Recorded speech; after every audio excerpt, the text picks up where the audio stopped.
Would Deion Sanders block the Titans from drafting his son number 1 overall? The NFL legend ended that narrative, and I'll break it all down on today's edition of Locked On Titans.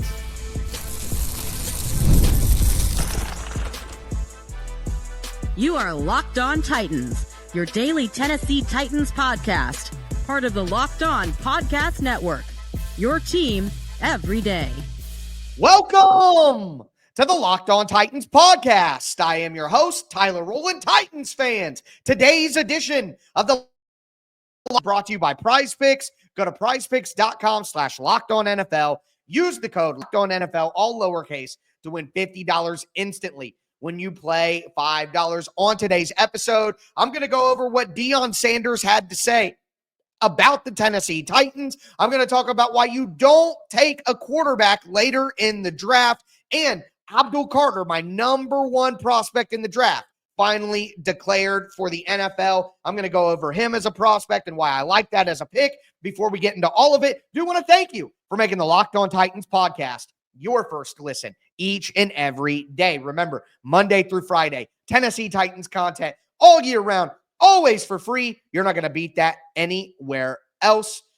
It's your team every day here on the Locked On Titans podcast. Speaking of every day, shout out to my everydayers out there. Tuning in Monday through Friday. Couldn't do it without you guys. And if you aren't an everydayer, you need to be one, because the Titans are going to hire a general manager soon. Maybe they make some changes to the coaching staff. We got free agency, the draft, and all kinds of things to dive into. Like, should the Titans draft Shedeur Sanders at number 1 overall? Well, we're going to dive into that. But what I first want to talk about is the Deion Sanders aspect of this situation. So, of course, if you don't know, you're living under a rock, but Shedeur Sanders, one of the top quarterback prospects in the NFL draft, his father and his head coach in college is Deion Sanders, the NFL Hall of Famer. Maybe you're a younger person listening to the show. You didn't know his father, Deion Sanders, is the greatest cornerback in the history of the NFL. Not only that, he is one of the most exciting, most fun to watch athletes in the history of the planet, period.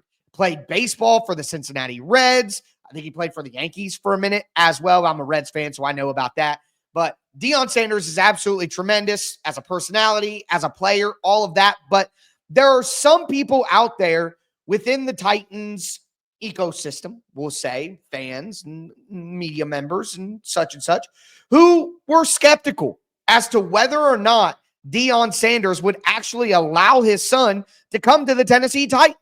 The Titans obviously have been struggling as an organization over the last few years, not only on the field, but also off the field, with the public relations view of the Titans after firing Mike Vrabel and being, widely mocked for that. And then this situation with Ran Carthon looks awfully ugly as well. Add in the wins and the losses that the Titans have, which much more losses than wins. And you could understand maybe why a high-profile person like Deion Sanders would want to use his power and his leverage to prevent his son from coming to the Tennessee Titans. But that is not going to be the case. Now, we don't know if the Titans are going to draft Shedeur Sanders. We don't know if they are going to take Cam Ward or if they're going to take Shedeur Sanders. We don't even know if they're going to take quarterback right now. We don't know. All right.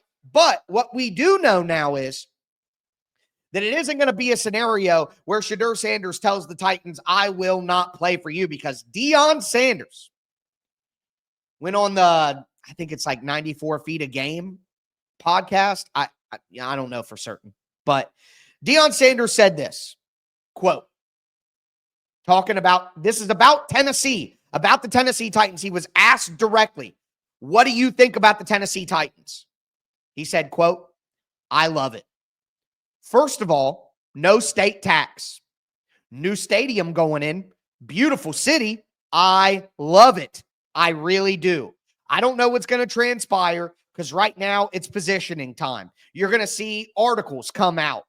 I don't like Shedeur. I don't like Travis. I don't like Cam, just so they fall right where they want them to fall. So it's a lot of positioning going on and strategic hating going on right now. He also goes on, I'm paraphrasing this part, but he goes on to say that he loves Cam Ward like a son.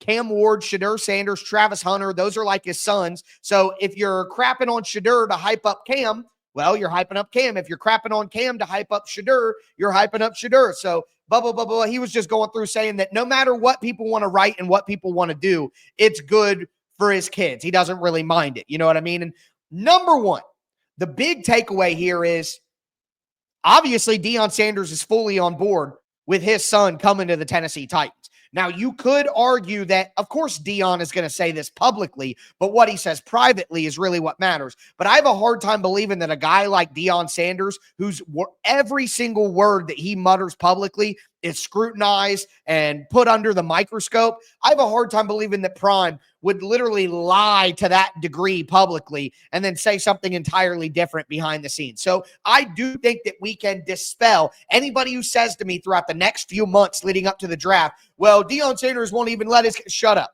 You're wrong. You were wrong about that. That's not the case. It's not true. Everybody had their doubts. That's fine, but it's on paper right here in front of you. Deion Sanders loves the idea of the Tennessee Titans. He's perfectly fine with that. I mean, no state tax, new stadium going in, beautiful city. I love it. I really do. That's all you have to know right there. So Shedeur Sanders, absolutely a possibility for the Tennessee Titans. And look, at the end of the day, I continue to say with the quarterbacks, and I'm going to dive way more into both these quarterbacks just because I would prefer a trade back or a defensive player here does not mean that I am totally out on drafting a quarterback. I'm willing to see it. It's about what my preferences are. And as I talked about during the season, when you watch these players in college, Cam Ward has higher upside. Cam Ward is a guy who has better physical traits. He's a better athlete. He's got a stronger arm. But I think Shedeur Sanders may be a better fit in the Tennessee Titans system with Brian Callahan because he's a little bit more, he holds the ball too. I'm not trying to sit here and say Shedeur Sanders gets rid of the ball real fast. He has had a long time to throw in his career as well. But he just plays within the structure of the offense more commonly than Cam Ward, who has the ability to play make and play off structure and play off schedule. Shedeur Sanders isn't really the player that you want doing that all the time because he doesn't have the physical traits to really pull off that style of play all the time. I look at Shedeur Sanders more like a Joe Burrow or CJ Stroud type athlete in the pocket, where I look at Cam Ward and he's got some Jaden Daniels, some Lamar Jackson, some Jalen Hurts to him. You know what I mean? So I look at it differently there based on their skill set. So I think that Shedeur Sanders is actually a better fit for the Titans, but Cam Ward has higher upside as an athlete. And if you made me guess which of these quarterbacks goes on to be a solid veteran quarterback that starts for 10 years, I'd tell you it was Sanders. But if you told me one of these quarterbacks becomes a top 5 quarterback in the NFL, I'd probably tell you it was Cam Ward. So that's really the choice for the Titans. I don't care about any of the other quarterbacks in this draft class, and that includes Quinn Ewers from Texas, who declared for the draft, and I'm going to tell you why. I want nothing to do with him. Before I get into it, though, do want to let you guys know that today's episode is brought to you by FanDuel. From big upsets to game-winning drives, the NFL playoffs are better with FanDuel. Because right now, new customers can bet $5 and get $200 in bonus bets guaranteed. That's $200 in bonus bets, win or lose. The FanDuel app gives you everything you need to bet. Live bets, same game parlays. Of course, they have the spread, the money line, the over-unders, the player props, all of that and so much more. This week, I'm going on FanDuel, and I'm betting the Philadelphia Eagles -6.5. I think they crush the Los Angeles Rams this weekend. But for you to get on the action, just visit FanDuel.com to join today. You're going to get started with $200 in bonus bets. That's FanDuel.com. Make this playoff season unforgettable with FanDuel, an official sportsbook partner of the NFL.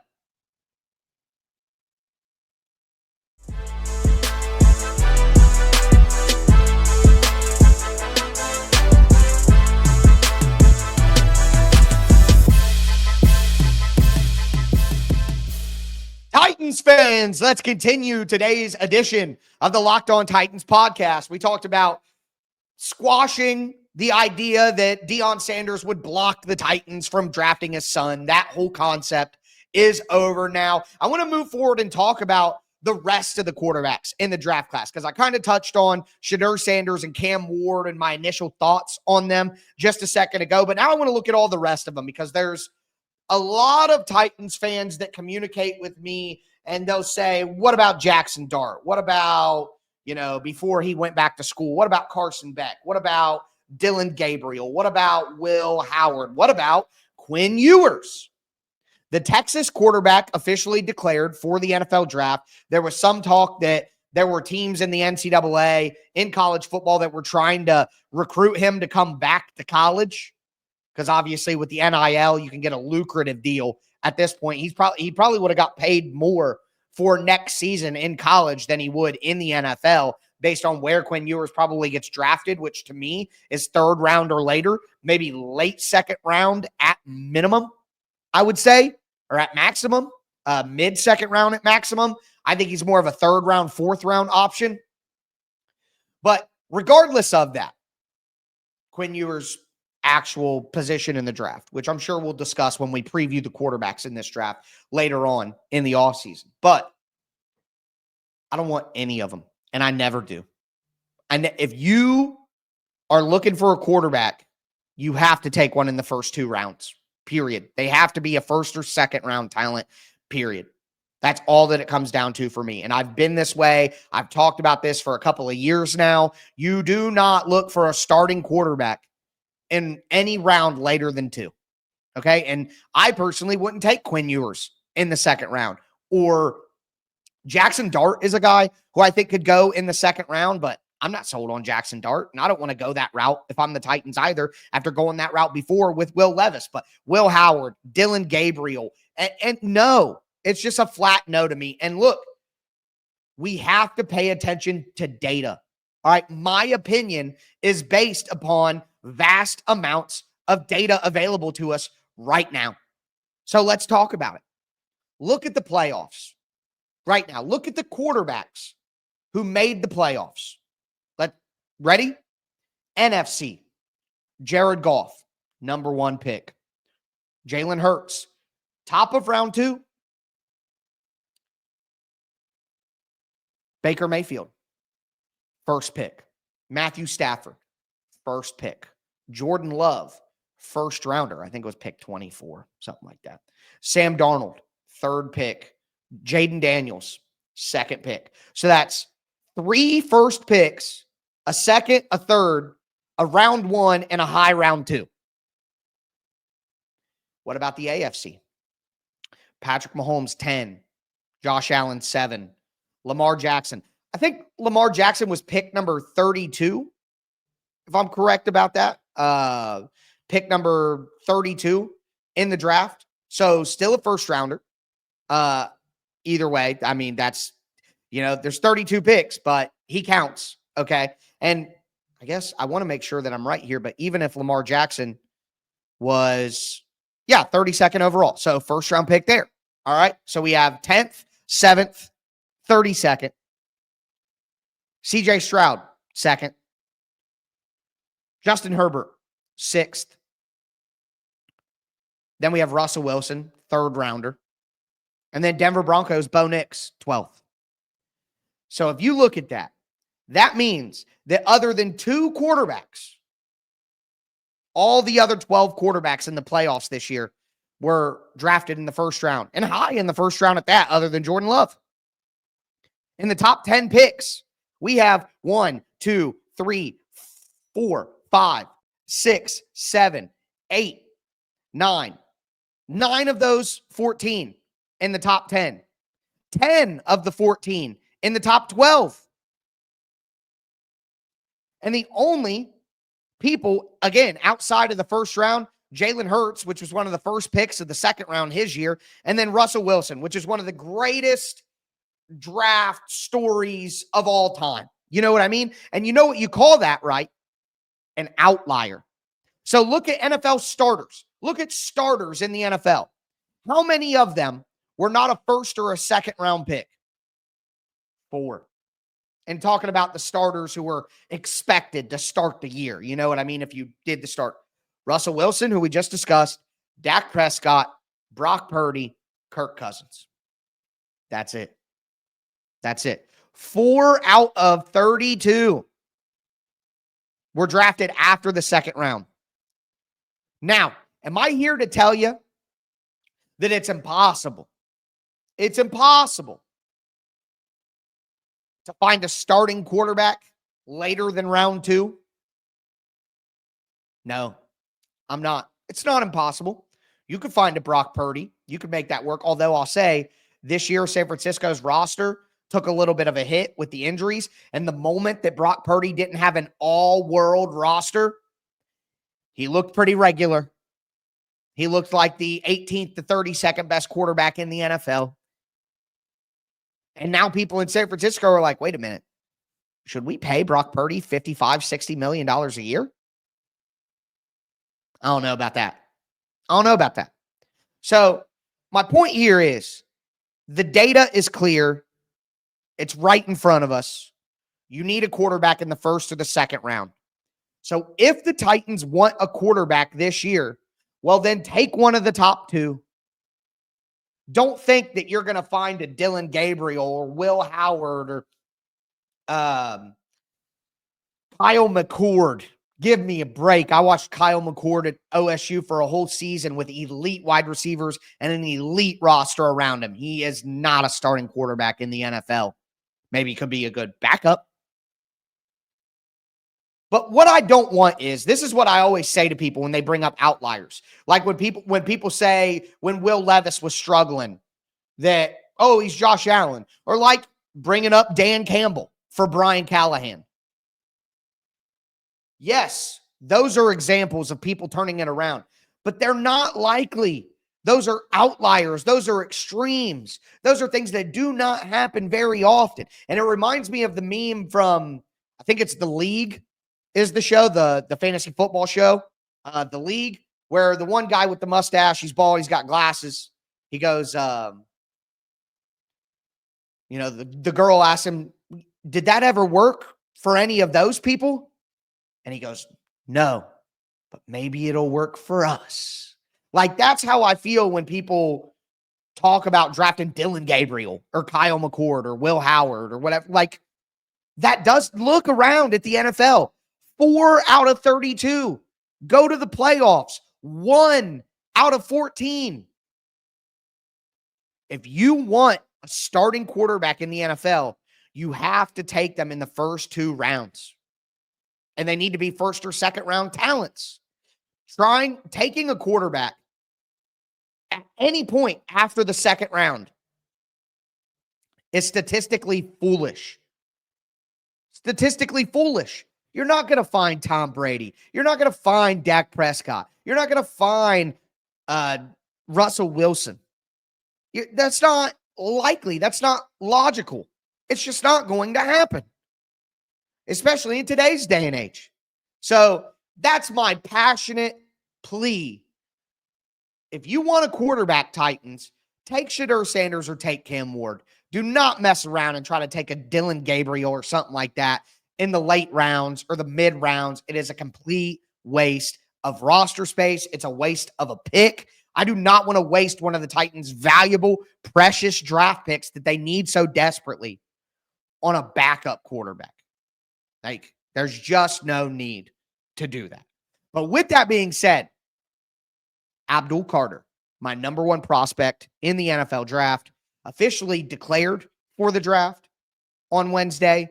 I'm going to talk about Abdul Carter as a player and talk about why I think he should be the pick.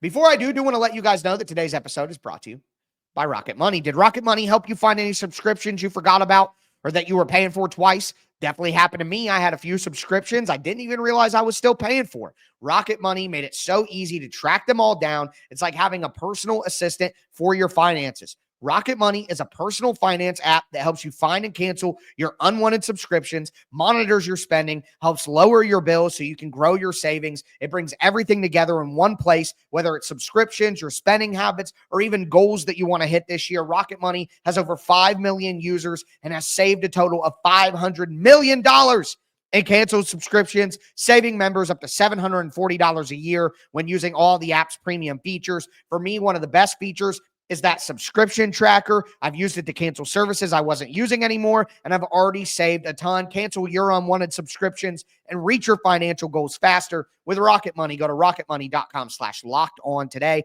That's rocketmoney.com/locked-on. rocketmoney.com/locked-on.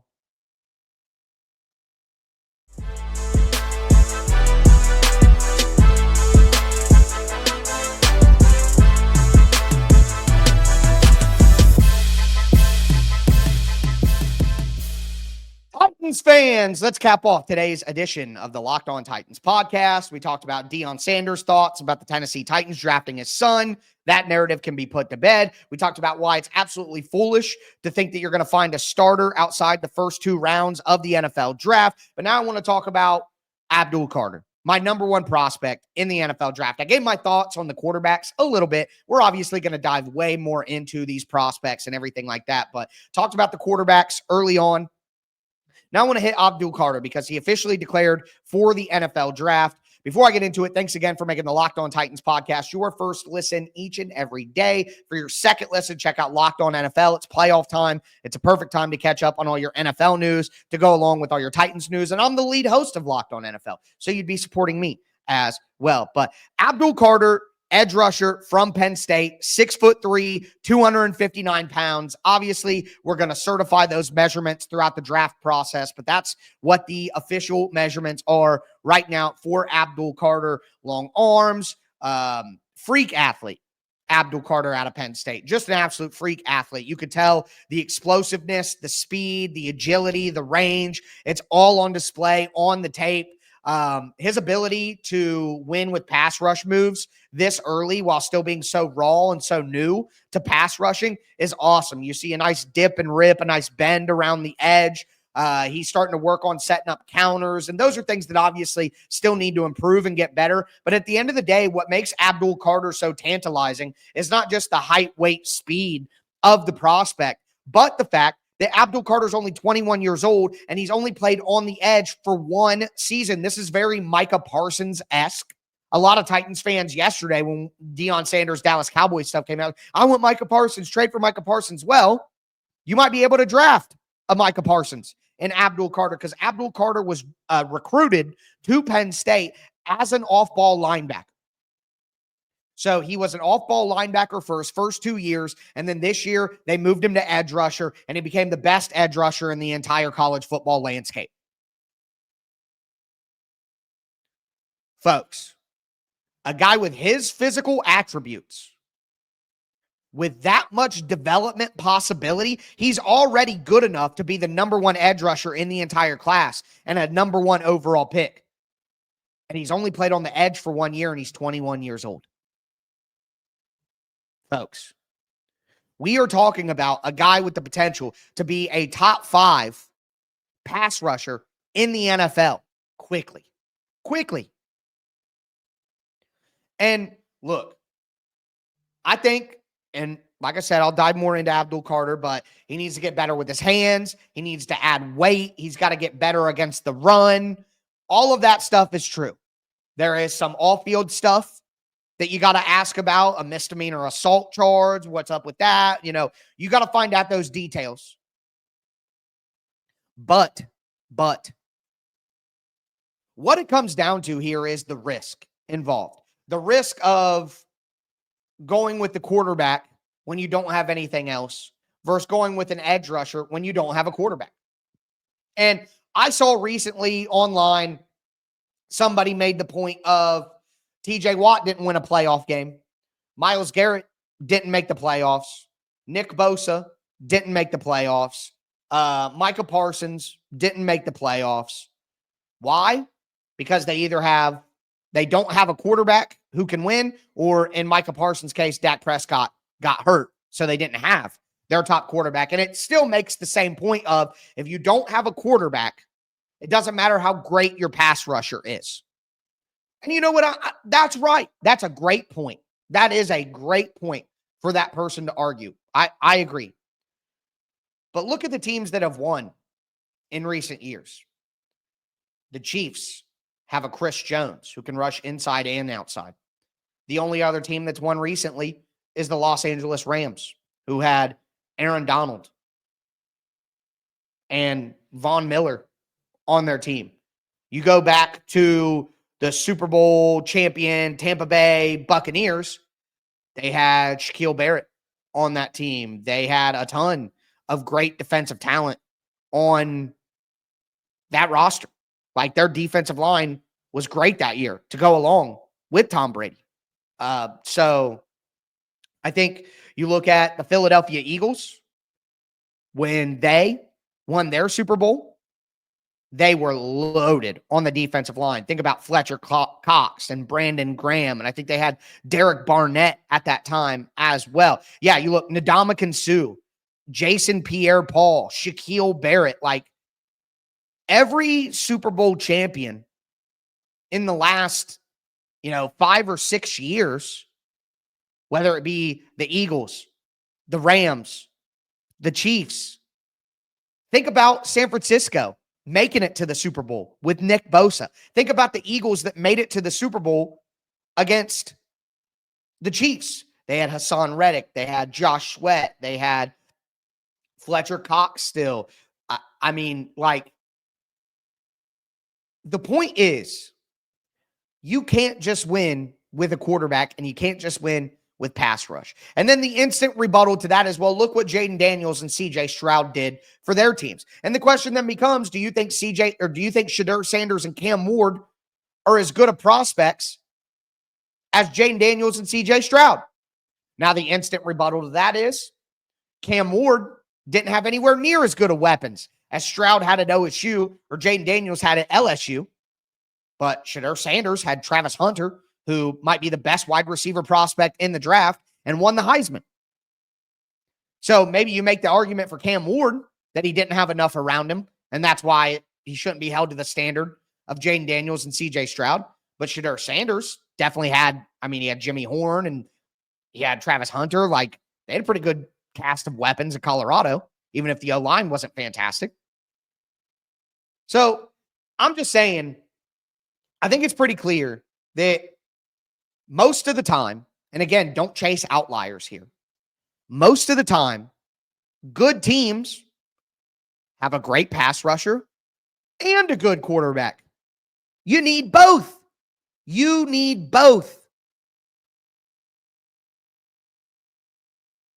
And I am just willing to take the risk that you'll find another good quarterback prospect available to you in the next couple of years who is as good of a prospect as Sanders or Ward, but you're probably not going to find another 21-year-old, 6'3", 260-pound athletic freak with the development potential of Abdul Carter. I'm not saying that my opinion is ironclad, I'm right, you're wrong, blah, blah, blah. I'm not saying that. I don't know that that's the truth. I don't know that. But you gotta take a calculated risk here. And I think that Abdul Carter is a much more logical and safer option to build your team with than Sanders or Ward are at quarterback. Again, I'm not going to be pissed if they draft a quarterback, sure. But I definitely do think that the safer play to give you a better way forward to long-term success comes from taking Abdul Carter in this draft. So that's where I'm at on that. But with that being said, we're going to get more GM news, I would imagine, in the next 24 to 36 hours. And I'm going to be back with you guys to cap off the week tomorrow to send you into the weekend with everything that you need to know. But that's going to do it for me today, folks. As always, I am your host, Tyler Rowland, and this was Locked On Titans.